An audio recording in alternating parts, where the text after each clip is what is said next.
kailangan mong mag-aral, um, kailangan mong pumasok ng 8 oras araw-araw. Mahabang panahon yan. Oo, 5 araw sa isang linggo, tapos halos 6 na buwan di yun.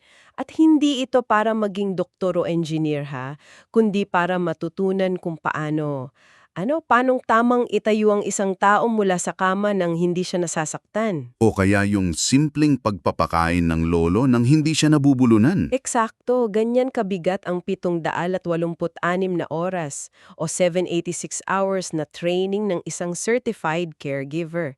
Kasi 'di ba madalas natin silang nakikita, pero napakadalang nating maintindihan yung mismong agham at sakripisyo sa likod ng ginagawa nila. Madalas kasi madalas nating ikonekta ang pag-aalaga sa simpleng pagmamahal lang. Yung tipong kung mahal mo, aalagaan mo. Tama. Iniisip natin na dahil mahal mo ang isang tao, kaya mo na siyang alagaan. Pero kapag pumasok ka na sa formal na aspeto nito, lalo na sa mga kaso ng malalang sakit o katandaan, yung pagmamahal na walang tamang medical na kasanayan ay pwedeng magdulot ng mas malaking panganib. Grabe, oo nga no. Kaya pala ganyan yung setup mo ngayon. Kanina ko pa pinagmamasdan yung background mo. Nung una, akala ko nasa set ka ng isang medical drama. Hindi Kasi kapag tinitigan mong mabuti, mukha siyang isang high-end na private home care facility o kaya isang mataas na uring kwarto sa ospital. Napakalinis, napaka-structured, tapos walang kalat. Sinedya ko talaga ang setting na ito para iset yung tono ng paghimay natin ngayon. Kasi ang isang private home care facility, ito yung perpektong halimbawa kung saan nagtatagpo yung init ng isang tahanan at yung higpit ng isang ospital. Kumbaga balance. Gusto o ramdaman mo at ng ating tagapakinig na nakatutok ngayon na ang profesional na pangangalaga ay isang seryosong larangan. Dito, bawat galaw ay kalkulado para sa kaligtasan at paggaling. At yan mismo ang misyon natin para sa masinsinang talakayan nating ito. Susuriin natin yung document, The Foundations of Professional Caregiving NCI-2. Isa itong formal na programa ng TESDA. Pero bago tayo lumalim, linawin lang natin yung jargon. Sige, ano yun? Ano ba talaga ang ibig sabihin ng NCI-2? Parang laging nakadikit siyan kapag pinag-uusapan ng TESDA Pero bihirang ipaliwalag kung ano yon. Magandang simula yan. Ang NCI-2 ay nangangahulugang National Certificate Level 2. Level 2, okay. Sa sistema ng TESDA, kapag may Level 2 ka, ibig sabihin, hindi ka na lang basta assistant o on-the-job trainee. Okay. Pinapatunayan nito na kaya mong gawin ang trabaho ng mag-isa. Yung walang palaging nagbabantay na supervisor, tapos kaya mong magdesisyon sa mga critical na sitwasyon, isa kang ganap at independent na professional. Ibig sabihin yan, buhay ng tao ang nakasalalay sa sarili mong desisyon. At dyan talaga ako napaisip ng basahin ko yung source natin. Nilalatag kasi ng dokumento na may 4 na pangunahing grupo ng mga kliyenteng inaalagaan. Oo, 4 na kategorya yon. Kasi kung nakikinig ka ngayon, baka iniisip mo na pare-pareho lang ang pag-aalaga. Papakin, paliliguan, papatulugin. Parang routine lang. Oo, routine. Pero hindi pala. Unang-una nilang binanggit ay ang mga sanggol o infants. Ang naisip ko agad dyan, bukod sa pag-iingat sa leeg kasi malambot pa, ano pa bang technical dyan? Ang pinakamalaking kalaban mo sa pag-aalaga ng sanggol ay yung kanilang mahinang immune system. Tapos nandyan yung katotohanan na hindi nila kayang sabihin kung ano ang masakit sa kanila. Iiyak lang talaga sila. Umiyak lang sila, tama. Kaya sa formal na training, tinuturuan ng mga caregiver ng masusing hygiene protocols. Hindi lang ito, simpleng paghuhugas ng bote. Ito ay sterilization para maiwasan ang mga fatal na infection sa bituka ng bata. Grabe, fatal talaga? Oo, nakakamatay yun. Tapos, nandyan pa yung pagbabantay sa temperature ng tubig kapag papaliguan na. Ang balat kasi ng sanggol ay napakanipis. Kaya yung konting pagkakamali sa temperatura, pwedeng magdulot ng 3rd-degree burns. Hala, ang laking responsibilidad pala. Tinuturuan din sila kung paano iposisyon ang bata habang natutulog. Para saan yon? Para maiwasan ang SIDS, yung Sudden Infant Death Syndrome. Ganyan pala, ka-critical iyon. Kaya hindi talaga pwede yung pwede na yan na mindset pagdating sa mga babies. Ngayon, yung susunod na grupo sa dokumento ay ang mga bata or children. At dito ako medyo naguluhan eh. Bakit ka naguluhan? Kasi kung marunong ka nang mag-alaga ng sanggol, parang madali na lang siguro ang mga bata, di ba? Pero may nabasa akong term sa source na developmental support. Ano ang pinag-aiba nito sa simpleng pagbabantay para hindi madapa ang bata? Nako, malaki ang pinag-aiba niyan. Kapag tumuntong na sa paggabata yung kliyente, ang focus ng caregiver ay lumilipat. Lumilipat saan? Mula sa purong physical na survival papunta sa paghubog ng utak at pag-uugali. Yung developmental support na nabasa mo, nangangahulugan yon na ikaw ang nag-aasikaso sa kanilang motor skills, wika at emosyon. Pati emosyon? Oo, halimbawa, kapag nagtantrum ang bata, ang isang ordinaryong tao o kahit magulang minsan, baka mainis o sumigaw na lang, di ba? Oo nga, kasi nakaka-stress naman talaga yung umiiyak ng malakas.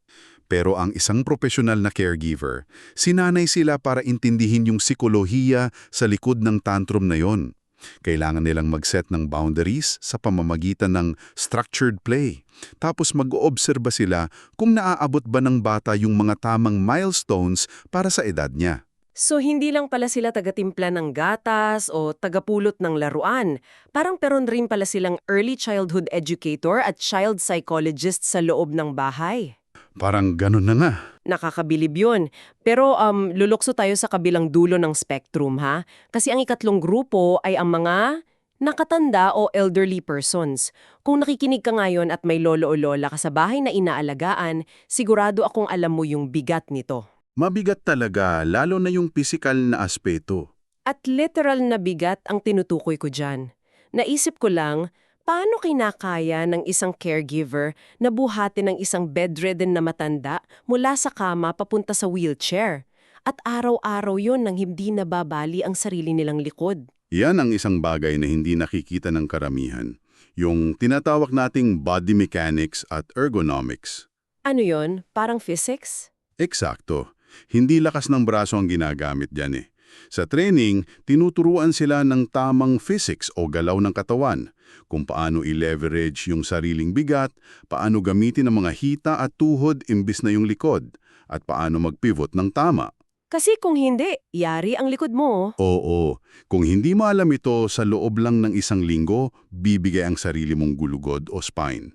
Pero higit sa pisikal na aspekto, nandyan din yung maselang medical na kondisyon. Halimbawa, marami sa mga nakakatanda ay nakakaranas ng dysphagia. Kadong delikado, ang simpleng pagpapainom ng isang basong tubig sa isang pasyenteng na stroke ay pwedeng maging sanhi ng aspiration pneumonia. Wait, aspiration pneumonia. Yung pumapasok ang tubig sa baga. Tama, pumapasok yung tubig sa baga imbes na sa tiyan. Ang isang ordinaryong kamag-anak, baka pilitin pa inumin ng tubig ang lolo kasi uhaw, di ba? Kasi nga nauuhaw, parang natural lang na bigyan mo ng tubig. Pero ang isang trained caregiver, alam niya kung kailan kailangang haluan ng thickener yung likido para maging parang gulaman ito at ligtas na malunok ng pasyente. Ang galing ng halimbawang yan. Yung simpleng baso ng tubig na akala natin lunas sa ahaw, pwede palang nakakamatay kung wala kang tamang kaalaman. At dadalin tayo niyan sa ika-4 na kategorya. Para sa akin, ito yung pinakakomplikado. Ang mga taong may espesyal na pangangailangan o persons with special needs. Komplikado nga yan dahil iba-iba ang kaso dyan. Oo, may mga kondisyong pisikal, mental o developmental. Naisip ko lang, paano ka makikipag-ugnayan sa isang pasyenteng baka hindi man lang makapagsalita o kaya sobrang sensitibo sa paligid niya? Diyan papasok yung matinding pasensya at kakayahang magbasa ng nonverbal cues. Sa mga pasyenteng may neurodivergent conditions tulad ng severe autism, halimbawa, yung isang normal na tunog ng vacuum cleaner sa bahay, pwedeng magdulot ng sensory overload. Hana, sa vacuum pa lang yon. Oo, at pwedeng mauwi iyon sa matinding panic. Ang caregiver, hindi lang sila nandyan para bigyan sila ng gamot, nandyan sila para kontrolin ang kapaligiran. Kumbaga, sila yung nagsaset ng kalmado sa buong kwarto? Tumama. Kailangan nilang magtatag ng isang mahigpit na routine. At gumamit ng mga alternatibong paraan ng komunikasyon tulad ng mga picture cards o sign language. De-escalation ang isa sa pinakamahalagang kasanayan nila rito. Habang pinapaliwanag mo lahat ng iyan, mula sa pagtimpla ng temperatura ng tubig ng sanggol, sa pag-manage ng tantrum ng bata, sa pag-iwas sa aspiration pneumonia ng nakatatanda, hanggang sa pagkontrol ng sensory overload, may naisip akong analohiya. Sige nga, ano yon? Parang silang mga shock absorbers sa isang sasakyan. Paano shock absorbers? Isipin mo, kung nakikinig ka ngayon, kapag nagmamaneho ka sa isang makinis na kalsada, hindi mo pansin yung shock absorbers, di ba? Oo, hindi mo mararamdaman.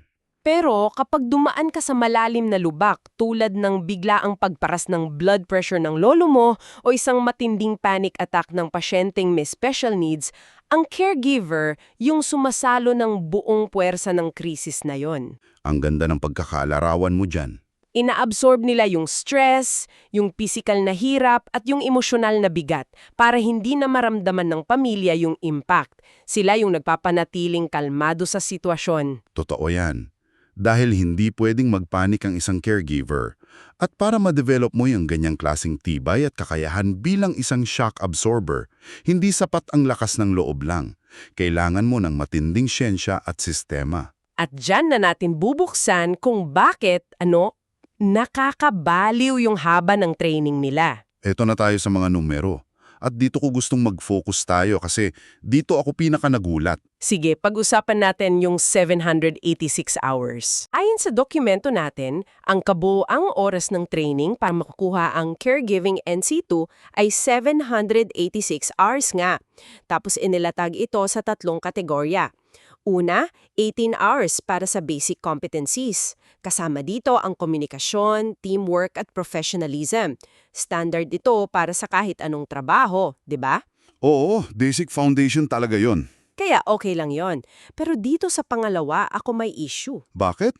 Mayroon ding 18 hours para sa common competencies. Dito kasama yung basic housekeeping o paglilinis at pagpapanatili ng ligtas na kapaligiran.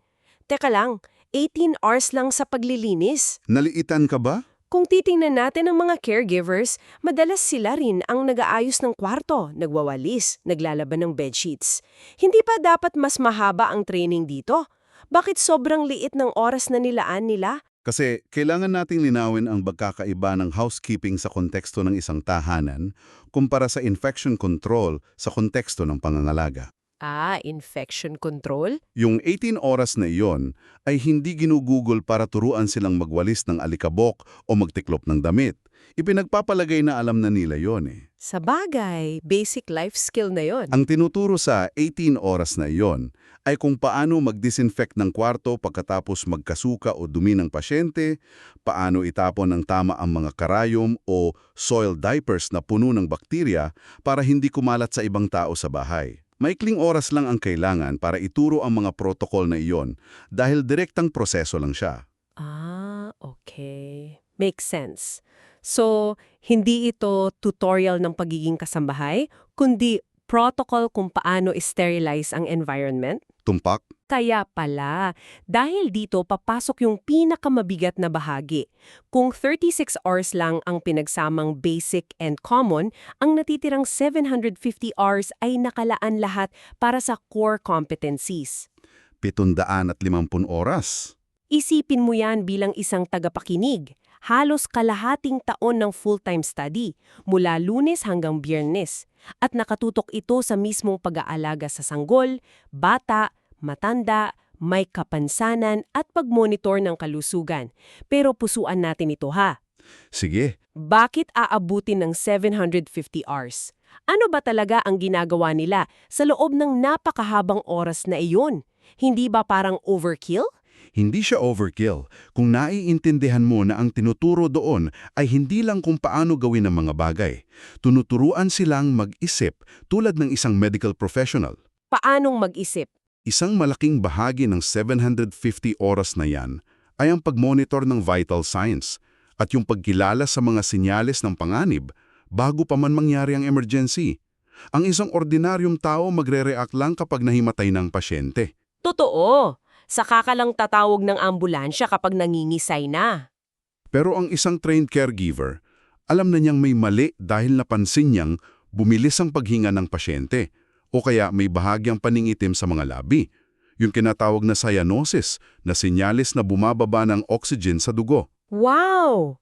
Ibig sabihin, tinuturuan silang magbasa ng mga micro-changes sa katawan ng tao. Oo, totoo yan. Isang magandang halimbawa pa ay ang pag-iwas sa bed sores o decubitus ulcer sa mga bedridden na pasyente. Hindi lang sila basta nagpapalit ng lampin. Nabanggit nga kanina yung buong araw nakahiga eh. Tinuturuan sila sa loob ng 750 oras na iyon kung paano i-turn o ibaling ang pasyente ng eksakto bawat 2 oras. Paano lagyan ng unan ang mga pressure points tulad ng bukong-bukong at balakang. Para hindi magsugat. Oo, dahil kapag nagpabaya sila, ang balat ng matanda ay mabubulok at pwedeng maging sanhi ng nakakamatay na sepsis.